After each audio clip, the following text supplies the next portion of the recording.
Thank you so much for this opportunity, and thank you also so much for this award. It means so much to all of my family, our friends, uh, everyone who knew Mike, and congratulations to David.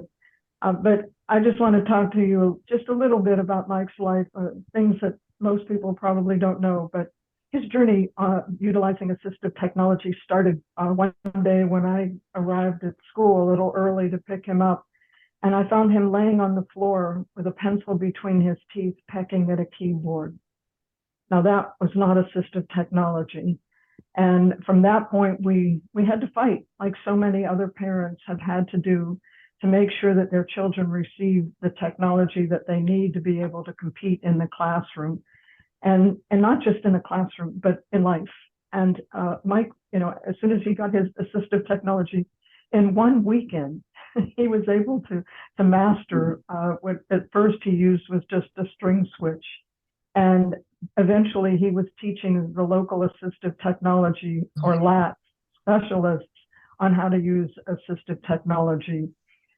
He presented not only in Florida, but around the country. He presented at Macworld. I remember it was so vividly because Mike always liked to joke around. And he said that he introduced his brother and he put a picture of a gorilla on the screen.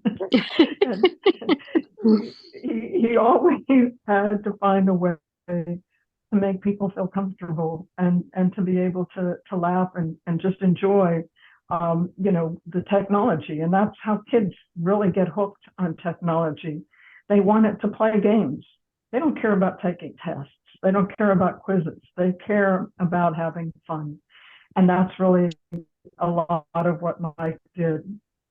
He also had his own robot in a company in California.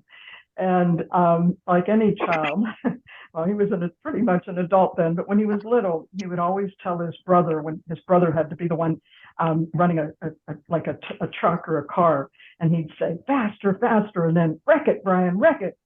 So, of course, he showed Brian, that's his brother, this robot in California. And the first thing that Brian said was, wreck it, Mike, wreck it. So Mike did. He plowed it right into an easel with something on it, and pretty much half the people in this company jumped up, and when they realized which robot it was, it's like, oh, that's just Mike. Mike loved to have fun, and so many of the things that he was recognized for, he just took it with a grain of salt.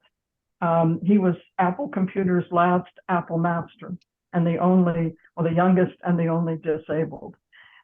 He presented in front of the Florida legislature, and Jeb Bush was the first governor ever to have FAAST in the governor's budget. And when he didn't get the entire amount, he called and apologized and said, we'll do better. And FAAST money has been protected all of these years. And I'm so grateful because assistive technology is so important. It not only levels the playing field, but it enables people to do things that they wouldn't have otherwise been able to do.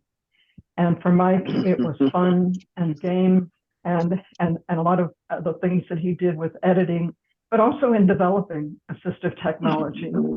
Apple gave Mike his own developer, and that was David Niemeyer. And Mike worked directly with David. And when it came time to building switch and scanning into the operating system, Mike did the beta testing. And not only could he tell Apple what the problem was,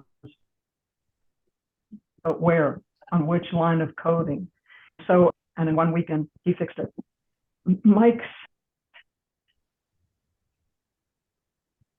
legacy will live on because he has helped so many others.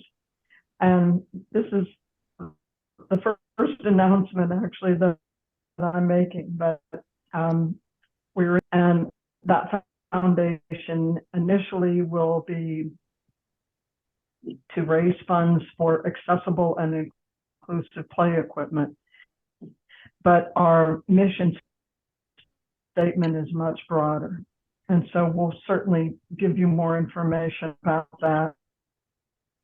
And in 2 weeks in the city of Tampa, we will be having a street naming sign erected in honor of Mike.